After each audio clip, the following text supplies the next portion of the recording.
दिसंबर 1928 में भगत सिंह और उनके साथी शिवराम राजगुरु एक क्रांतिकारी group Hindustan socialist Republican association यानी HSRA के सदस्य थे। तो चलिए आज की इस वीडियो में भगत सिंह की लाइफ को थोड़ा डीप में जानने की कोशिश करते हैं। भगत सिंह के जन्म की शुरुआत 27 सितंबर 1907 को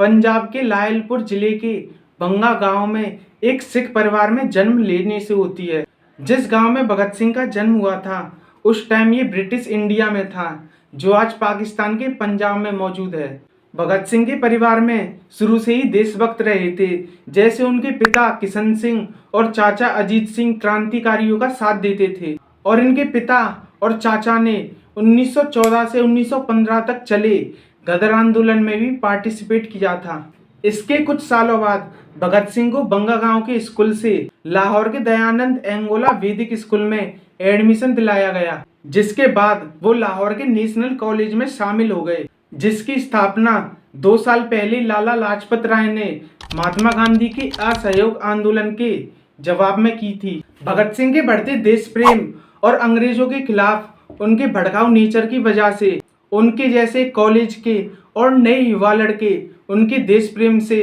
प्रभावित हो रहे थे, जिसकी वजह से वहां की ब्रिटिश पुलिस परेशान हो गई और मई 1927 को उन्हें इस बहाने से अरेस्ट कर लिया गया कि वे लोगों को भड़काते हैं और 1926 में लाहौर के बम विस्फोट में वो शामिल थे। इस सब के कुछ समय बाद 1928 में ब्रिटिश सरकार ने इंडिया की पॉलिटिकल रिपोर्ट देने के लिए साइमन कमीशन की स्थापना की। कुछ पॉलिटिकल पार्टियों ने इस कमीशन का विरोध किया क्योंकि इसकी मेंबरशिप में एक भी इंडियन नहीं था और ये प्रोटेस्ट धीरे धीरे पूरे देश में फैल गया। जब साइमन कमीशन ने 30 अक्टूबर 1928 को लाहौर का दौरा किया तो लाला लाजपत राय इसके विरोध में एक मार्च की लीडरशिप कर रहे थे, जिसकी वजह से वहां के British police officer James Scott ने वहां बड़ी भारी भीड़ पर लाठीचार्ज करने का ऑर्डर दिया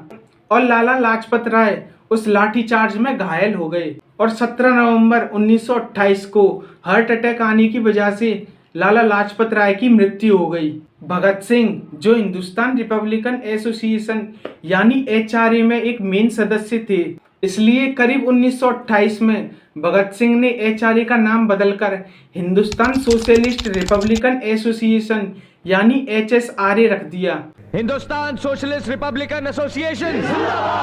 और लाला लाजपत राय की मौत का बदला लेने की कसम खाई। जिसके बाद भगत सिंह ने राजगुरु सुखदेव और चंद्रशेखर आजाद के साथ मिलकर जेम्स स्कॉट को मारने का प्लान बनाया, लेकिन इनकी गलत इंफॉर्मेशन होने की वजह से इन लोगों ने वहां के 21 साल के junior police officer John P Sanders को गोली मार दी। सैंडर्स को गोली मारने के बाद ये लोग अगले 2 दिन तक छिपे रहे और 19 अप्रैल 1928 को लाहौर से हावड़ा जाने वाली ट्रेन पकड़कर ये लोग वहां से भाग गए। जिसके कुछ समय बीत जाने के बाद एक फ्रांसीसी क्रांतिकारी ऑगस्टे वेलेंट से प्रभावित होकर, जिसने पेरिस में चैम्बर ऑफ डेप्यूटीज पर बमबारी की थी, भगत सिंह ने सेंट्रल पार्लियामेंट में बमबारी करने का प्लान बनाया और 8 अप्रैल 1929 को भगत सिंह ने बटुकेश्वर दत्त के साथ मिलकर पार्लियामेंट के गैलरी हाउस से करीब 2 बम फेंके। इन बम्स को किसी को मारने के लिए नहीं बनाया गया था,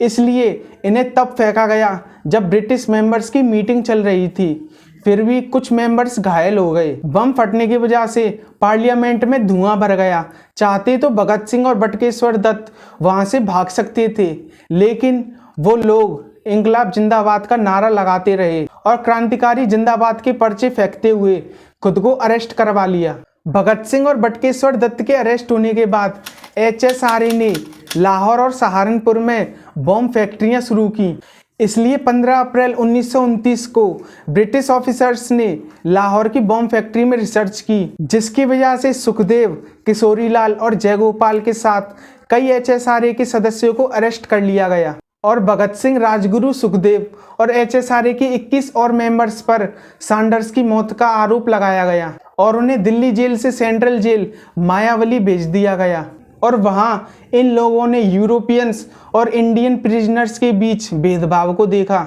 भगत सिंह के साथ आए उनके साथी अपने आप को एक पॉलिटिकल प्रिजनर्स मानते थे। इस वजह से इन लोगों को जेल में कंप्लीट फूड सप्लाई और साफ सफाई नहीं दी जाती थी। इस वजह से इन लोगों ने इस जेल में भूख हड़ताल शुरू कर दी और इन्होंने अपने साथ अच्छा व्यवहार जैसा कि यूरोपियंस कैदियों के साथ होता है और अच्छा खाना और साफ सफाई की मांग की। इस भूख हड़ताल में भगत सिंह का वजन 133 पाउंड यानी 60 केजी से लेकर 14 पाउंड्स यानी 6.4 केजी तक कम हो गया, जिसकी वजह से इन्हें कोर्ट में स्ट्रेचर पर हथकड़ी लगाकर लाया जाता था। और 13 सितंबर 1929 को करीब 63 दिनों के बाद भगत सिंह के एक साथी जितेंद्र नाथ दास की मौत हो गई, जिसके बाद भगत सिंह ने कांग्रेस पार्टी के एक प्रस्ताव और अपने पिता के कहने की वजह से करीब 116 दिन बाद अपनी इस भूख हड़ताल को शांत किया, जिसके करीब 1 साल के लंबे समय को बीत जाने के बाद 7 अक्टूबर 1930 को